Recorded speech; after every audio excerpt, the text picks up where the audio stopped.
എനിക്ക് ഭയങ്കര ടച്ചിങ് ആയിട്ട് തോന്നി. ബിക്കോസ് ഇത് ഒരു ഭയങ്കര റിയൽ ആയിട്ടുള്ളൊരു സ്റ്റോറി.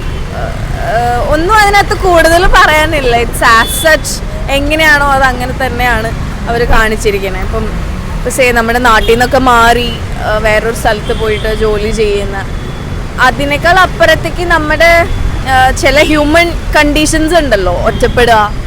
അത് പ്രത്യേകിച്ച് സ്ത്രീകളുടെ പെർസ്പെക്റ്റീവ് എന്ന് പറയുമ്പം നമുക്ക് എല്ലാവർക്കും എനിക്ക് ഒരുപാട് കണക്ട് ചെയ്യാൻ പറ്റിയ കുറേ മൊമെൻറ്റ്സ് ഉണ്ടായിരുന്നു. So it was so real. I mean ഭയങ്കര റിയൽ ആയിട്ടുള്ള അവരുടെ അതെനിക്ക് പ്രത്യേകിച്ച് ദിവ്യപ്രഭ കനിയൊക്കെ ഒരു രക്ഷയില്ല. അങ്ങനെ ഫീൽ ചെയ്തു. സ്ത്രീകളുടെ ഒരു ഇത് തന്നെയാണ് കൂടുതലായിട്ടും ചർച്ച ചെയ്യുന്നത്.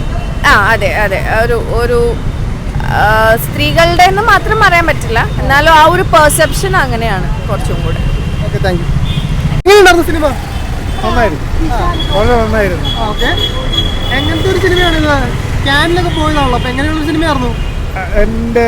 ഞാൻ ഇതുവരെ കണ്ടിട്ടുള്ളതിലേക്ക് വെച്ച് നല്ല അതിലും വളരെ മികച്ചതായിരുന്നു. വളരെ നന്നായിരുന്നു. കുഴപ്പമുണ്ടായിരുന്നില്ല. ക്യാനിലൊക്കെ പോയി ഒരുപാട് ശ്രദ്ധ നേടിപ്പെടാറുണ്ട്. ഇവിടെ റിലീസ് കുറവായിരുന്നു. സ്ത്രീകളുടെ ഒറ്റപ്പെട്ടുള്ള ജീവിതത്തെക്കുറിച്ചാണ് സിനിമ സംസാരിക്കുന്നത്. എല്ലാവർക്കും അങ്ങനെ കണ്ടിരിക്കാൻ പറ്റുന്നൊരു സിനിമയായിട്ട് തോന്നുന്നില്ല. പക്ഷേ എല്ലാവർക്കും ഒരു മനസ്സിലാവുന്ന ഒരു സിനിമയാണെന്ന് തോന്നുന്നില്ല. കൊമേഴ്സ്യൽ സിനിമ കണ്ട് എൻ്റർടൈൻ ചെയ്യുന്നവർക്ക് അങ്ങനെ മനസ്സിലാവുന്ന സിനിമയാണെന്ന് തോന്നുന്നില്ല. എനിക്ക് കുറേ ഒന്നും മനസ്സിലായില്ലായിരുന്നു. ഞാൻ അടുത്തിരുന്നവരൊക്കെ ചോദിച്ചിരിക്കുകയാണ് മനസ്സിലാക്കി. എല്ലാവരും കാണേണ്ട ഒരു സിനിമയാണ്. അതായത് സിനിമയെ ഒരുപാട് അർത്ഥതലങ്ങളിലായിട്ട് മനസ്സിലാക്കി അങ്ങനെ ചൂഴ്ന്ന് കാണുന്നവരാണെങ്കിൽ അവർക്ക് ഭയങ്കരമായിട്ട് ഇഷ്ടപ്പെടുന്നു തോന്നുന്നു. എന്നാലും നല്ല പടമായിരുന്നു.